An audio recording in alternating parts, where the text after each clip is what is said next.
Estamos en la casa del director audiovisual y hoy tenemos el placer de poder charlar con Israel Adrián Caetano. Hola, gracias por estar acá. Por favor.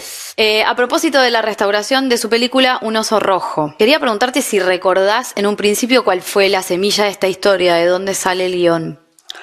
Yo tenía ganas había nacido mi hija, hacía muy poquito. Creo que esa es la gran semilla de esta peli.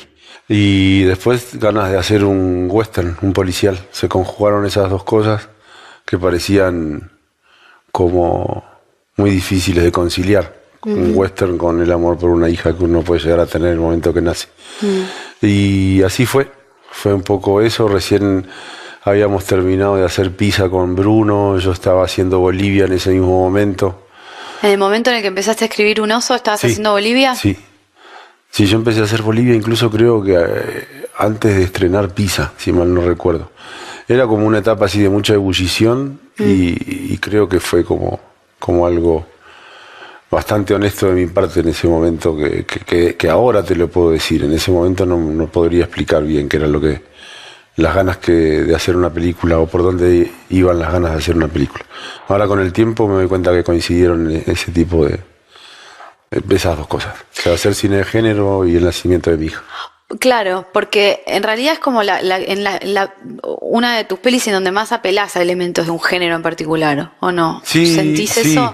Es donde más ¿Jugaste con me cobijé mucho elementos en ese género. O sea, el western, que si bien es un policial, tiene más tufo a western, todo, era lo que tenía ganas de hacer concretamente en ese momento. Me gustaba el héroe solitario,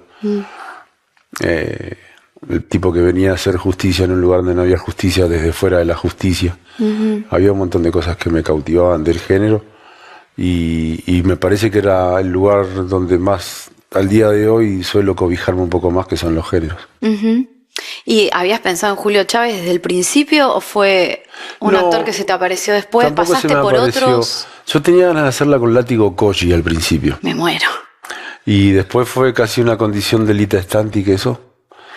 ¿Julio fue la condición o una ir a de las condiciones actores? De Lita Stantic No, fue ya Julio sé, pero Chávez. ¿te tiró ese único nombre o te tiró algunas opciones? Me había dicho Daddy Brieva también en su momento. Qué raro, qué diferente. Sí. Lo que sí es que fue tanto la pelea en contra de Látigo Colli que yo me quedé con la guardia baja y bueno, y fui con Julio, que la verdad es que es un acierto y es algo que le agradezco no solo a Lita Stantic sino a Julio mismo, el haber estado en esta película. Era un personaje un poco impensado para lo que es la naturaleza de Julio, ¿no? Como... Yo no lo conocía a él. Yo vi una película que él me había mostrado de un excombatiente de Malvinas, en ese momento que lo había terminado de hacer. Sí, me acuerdo. Y no lo conocía mucho. Eso creo que me permitió como abordarlo de una manera más simple y más sincera. Sí. Estaba muy flaco cuando yo lo conocí. Después, por decisión de la película, él digamos, cambió físicamente. Físico. Sí, cambió su físico. Creo que lo mejor que tiene el personaje, y creo que lo más atractivo que tenía era que era un personaje muy de cine, porque hablaba poco. Y lo más difícil a veces que en cine es encontrar a alguien que tenga presencia en cámara sin hablar demasiado. Sin hablar. Sí. Eso él lo tenía, que era fantástico. Me acuerdo, yo fui su alumna muchos años y en ese momento estaba tomando clase con él y sus alumnos fuimos todos testigos del cambio físico. Me acuerdo que él estaba fascinado con algunos detalles que vos proponías desde la dirección, pero que tenían que ver como con algo muy rudimentario del personaje, como con la parte más artesanal. Me acuerdo que en un momento nos contó que vos le habías explicado por qué su personaje tenía que abrir el paquete de cigarrillos por el lado contrario. Para no ensuciar el filtro con las manos. Para no ensuciar el filtro con las manos. Sí. Era lo que yo hacía cuando trabajaba en una fábrica, que tenía todas las manos sucias y abría el paquete al revés para sacarlo por la punta y no ensuciar el filtro. Estaba él como muy fascinado con ese nivel de detalle. ¿Siempre laburás así con los actores, como sugiriendo desde cosas tan...? Cuando el actor se presta, sí, que gracias a Dios me ha pasado la mayoría de las veces. A veces no. Y se lo pierde el actor, se lo pierde uno, se lo pierde la película también. Sí. Pero cuando cabe la posibilidad de trabajar hasta el mínimo detalle, es porque uno ya tiene el concepto aprendido. Digamos, y con Julio pudimos trabajar sobre eso es porque había algo en la esencia que ya estaba capturado. Claro. O sea, que ya existía y que ya estaba aprendido. Entonces esos detalles son como consecuencia de... Claro. Eso, digamos, gracias a Dios me pasa con la mayoría de los actores y de las actrices. Y me imagino que también la relación entre él y su hija también debe haber sido algo como muy, muy apuntalado desde algo tuyo, sí, ¿o no? Porque sí. Julio no tiene hijos, entonces... Sí. ¿No? Sí, y esa nena fue un hallazgo también. Hay muchos hallazgos en la peli, aparte de Julio. Esa nena, René Laván. René Laván, ¿cómo fue? Luis Machín, que está Luis fantástico Machín. también. Lo de, ¿de dónde salió lo de René Laván? René Laván me acuerdo que me lo había sugerido un amigo mío, que es Juliana Pesteguía, que iba a ser el fotógrafo de la película y que después Lita Stantic no quiso que lo fuera.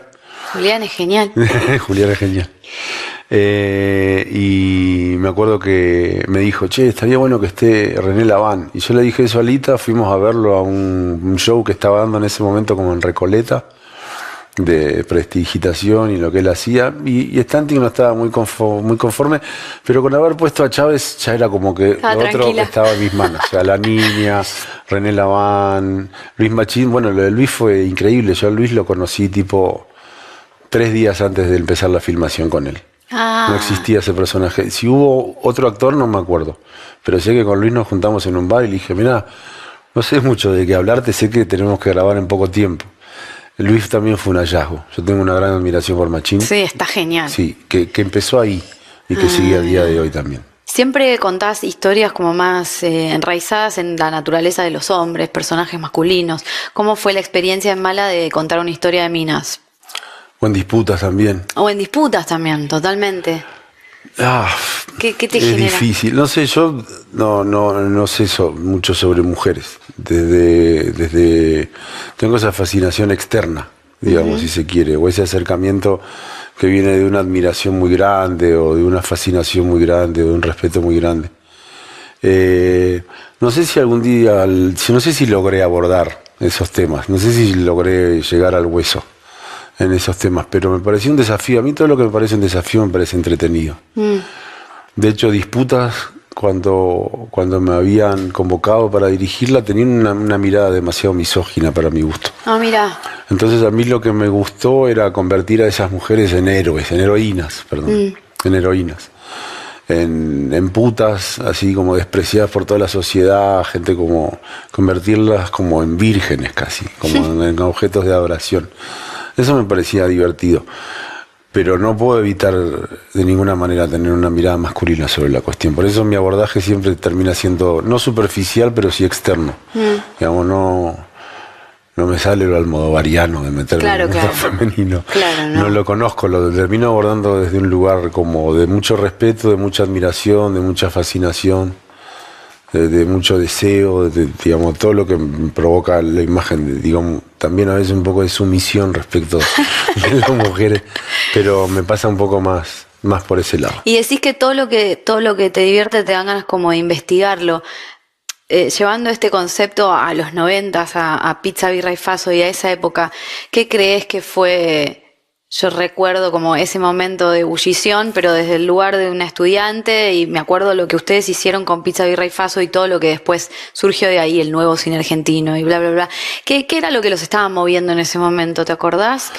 Yo creo que la juventud, las ganas, un montón de inocencia, que eso es fantástico cuando uno arranca, la inocencia que es como lo primero que se pierde, es lo que más uno añora. Yo creo que éramos unos inconscientes absolutos.